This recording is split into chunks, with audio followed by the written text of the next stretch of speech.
थी। बाद में पता चला कि वह स्वेटर भूप दादा के लिए बुना जा रहा है। सैला को मनाने की उसकी तमाम कोशिशें बेकार चली गई।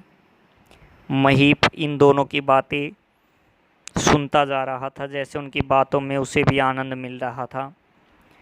रूप सिंह ने महीप को वह स्थान दिखाना चाहा जहाँ सैला भेड़ें चराया करती थी और वे दोनों मिला करती थी, परंतु वहाँ चारागाह झरने ने देख चौंका और लड़के से पूछा, ए लड़के, तू हमें कहाँ लेवा जा रहा है?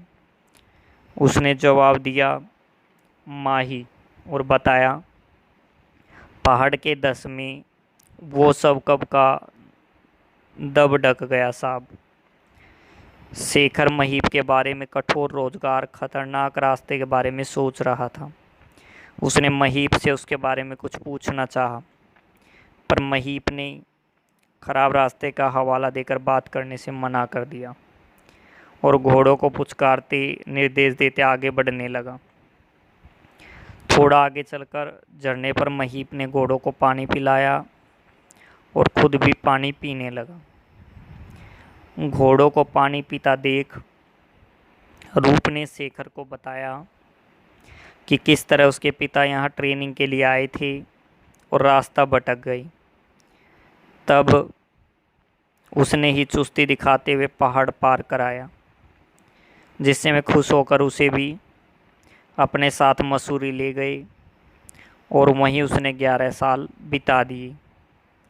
तभी महीप ने आवाज़ देकर आगे चलने के लिए कहा।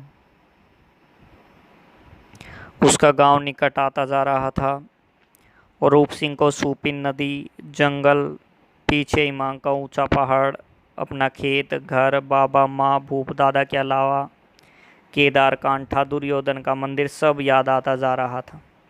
गांव पहुंचकर उसने महीप को 100 रुपये के बजाय 10-10 के 12 नोट दिए। रूप सिंह ने उससे रुकने का आग्रह किया, पर वह एक घोड़े पर सवार और दूसरे को हाँकता हुआ देवकुंड की ओर वापस मुड़ गया। 2 अजनबियों को आता देख कुछ आदमी और औरतें वहां एकत्र हो गए।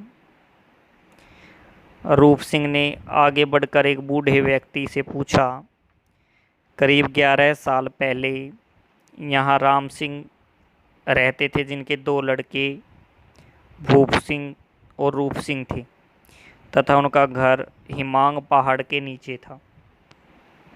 यह सुन बूढ़े ने कहा, रूप तो बहुत पहली भागी गई हाई, अर्थात अपनी भाषा में उसने उन्हें बताया। अब उसने स्वयं को रूप सिंह बताते हुए कहा कि आप त्रिलोक सिंह हैं। तभी किसी अन्य व्यक्ति से ने पूछा, पर आप अब तक थे कहाँ?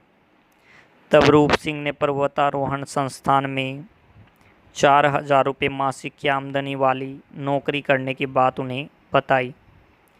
उन्होंने ही भूप सिंह, उसकी पत्नी और उसके पुत्र के बारे में बताया। तभी वहाँ भूप सिंह आ गई।